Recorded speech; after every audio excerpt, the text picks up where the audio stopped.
आपण पाहत आहात नाशिक खबर न्यूज, जनतेचे हक्काचे व्यासपीठ।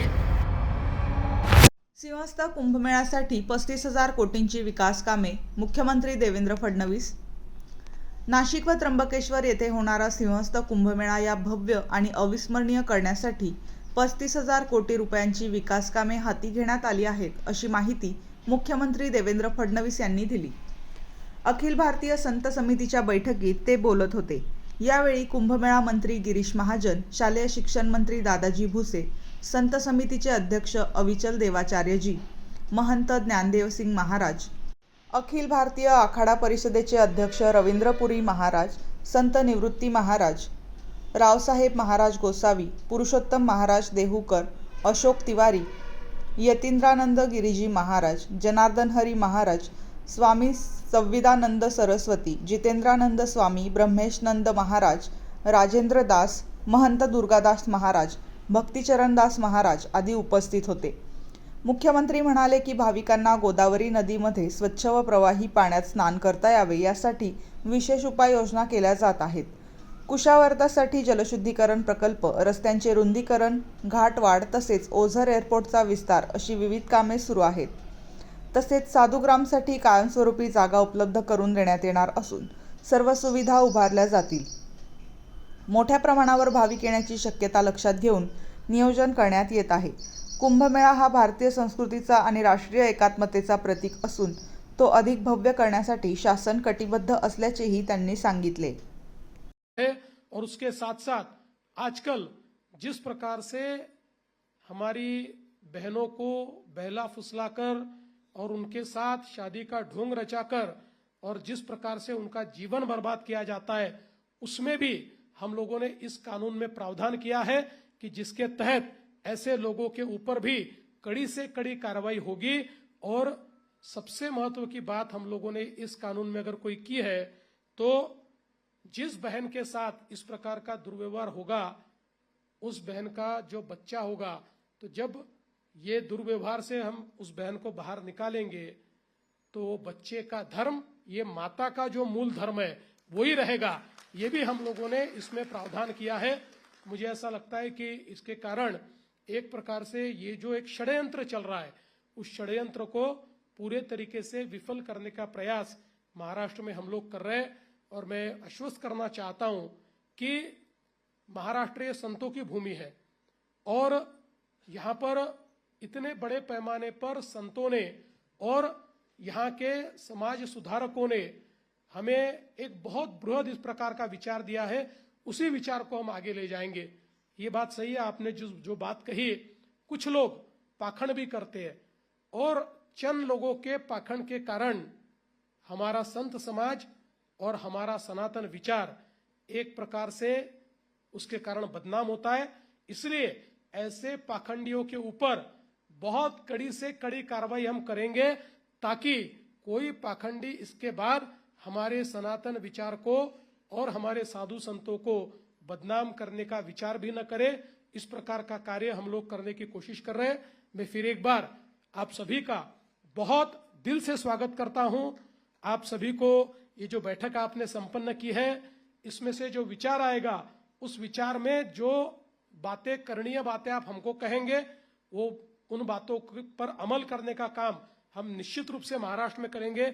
ऐसा भी मैं आप सभी को आश्वासित करता हूं। आप सभी के पूज्य चरणों में मैं यहाँ पर नमन करते हुए, आपका आशीर्वाद लेते हुए, और आपके आशीर्वाद से ही ये कुंभ बहुत निर्विघ्नता के साथ संपन्न होगा, इस प्रकार की ईश्वर के चरणों में प्रार्थना करते हुए अपने शब्दों को विराम देता हूं। इस देश के अंदर हम लोग ये देखते हैं कि जिस प्रकार की सनातन परंपरा का निर्वाह हजारों लाखों साल से हमारे संतों ने, महंतों ने यहाँ पर किया है, शायद इसीलिए दुनिया में सतत रूप से चलने वाली अगर कोई संस्कृति है तो हमारी सनातन संस्कृति है। हम लोग देख सकते हैं कि दुनिया में जिनको पुरातन संस्कृतियां कहा गया, चाहे वो इजिप्ट की हो, चाहे वो बेबीलोनिया की हो, ऐसी सारी संस्कृतियां समाप्त हो गई, उनका कोई अवशेष नहीं है।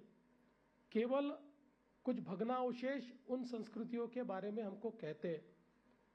और ये सारी संस्कृतियों का अगर हम उसकी काल गणना करें तो जिसको सबसे पुराना माना गया है वो भी 4000 साल से पुरानी नहीं है। लेकिन हमारी सनातन संस्कृति ऐसी है कि जिसकी काल गणना कोई कर ही नहीं सकता। ये इसीलिए सनातन है क्योंकि ये पुण्य पुरातन भी है, ये नित्य नूतन भी है और ये एक ऐसी संस्कृति है, सनातन का अर्थ है जो कभी समाप्त नहीं हो सकता। इस प्रकार की ये जो हमारी सनातन संस्कृति है, इस संस्कृति को अब दुनिया भी मानती है कि दुनिया की सबसे पुरानी संस्कृति के रूप में ये सनातन संस्कृति आज हम सभी को यहाँ पर आशीर्वाद देती है। लेकिन इसकी निरंतरता के पीछे क्या कारण है? अगर इसका हम विचार करें तो इसकी निरंतरता के लिए ये जो हमारी साधु संतों की परंपरा है, जिस परंपरा ने हर काल में हमारी संस्कृति को जीवित रखा।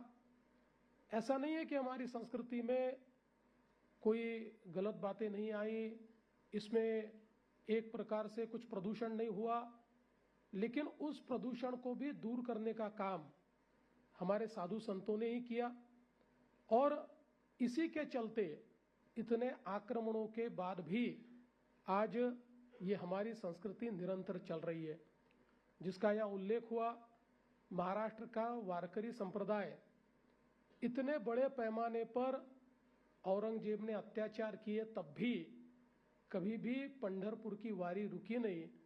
हमारे वारकरी संप्रदाय के पांव ये पंढरपुर की ओर लगातार बढ़ते रहे, सारे आक्रमणों को सहन करते हुए भी उसी वैष्णव परंपरा का निर्वाह जिस प्रकार से यहाँ पर किया गया, मैं ऐसा मानता हूँ वही परंपरा जो हमारे कुंभ के माध्यम से हजारों वर्षों से चल रही है।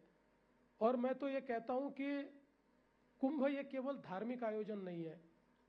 कुंभ एक ऐसी प्रक्रिया है जहाँ व्यक्ति तो गंगा मैया में डुबकी लगाता है, व्यक्ति तो गोदावरी में डुबकी लगाता है, लेकिन उस डुबकी से जैसे उसका शरीर साफ होता है, वैसे ही संतों की मंत्रणा से, संतों के विचारों से, और वहां पर जो संत विचारों का आदान प्रदान होता है, जिस प्रकार का विमर्श होता है, उससे उसका मन भी धुलता है, उसकी आत्मा भी शुद्ध होती है। और मैं ऐसा मानता हूं कि कुंभ का ये सबसे बड़ा महत्व हम लोग अधोरेखित करते हैं कि कुंभ एक प्रकार से हर 12 वर्ष बाद या अलग अलग प्रकार से 4 जगह होता है, तो उसका समय भी अलग अलग है। तो अभी प्रयागराज में वो उसके 2 साल बाद यहाँ कुंभ होगा, फिर हम लोग जानते हैं उज्जैन में कुंभ होगा। तो ये हर अवसर एक प्रकार से हमारे विचारों में जो प्रदूषण एक प्रकार से आने की कोशिश कर रहा है, उस प्रदूषण को समाप्त करते हुए फिर एक बार हमारी सनातन संस्कृति को भी उसी निर्मल गंगा की तरह, उसी निर्मल गोदावरी की तरह बहते इस प्रकार से देखने का ये पर्व होता है। और मुझे इस बात की बहुत खुशी है कि इस बार ये कुंभ आयोजन करने का हमको अवसर मिला है। पिछले समय भी अवसर मिला था, पर समय कम मिला था, इसलिए हम जितना कर सके उतना हमने पिछले बार किया। लेकिन सभी संतों ने, सभी अखाड़ों ने हम लोगों को अपना समझकर जो हम कर पाए उसको अच्छा कहा, उसके लिए हमको आशीर्वाद दिए। इस समय थोड़ा ज़्यादा समय मिला तो हम लोगों ने ये प्रयास किया है कि एक भव्य, एक दिव्य इस प्रकार का कुंभ हम लोग कर पाए। इस दृष्टि से महाराष्ट्र की सरकार ने अभी तक करीब 30,000 करोड़ रुपए के काम ये शुरू किए हैं और ये सारे काम समाप्त होते होते 35,000 करोड़ रुपए के काम यहाँ पर संपन्न होंगे। लेकिन इसमें सबसे महत्वपूर्ण काम जो हमने किया है वो हमारी गोदावरी मैया जिसको हम गंगा कहते हैं, ऐसी हमारी गंगा रूपी गोदावरी ये निर्मल बहे और ये अविरल बहे, इस प्रकार का प्रयास हम लोगों ने किया है। और इसके चलते जहां से भी जो भी गंदगी जाती है उसको पूरे तरीके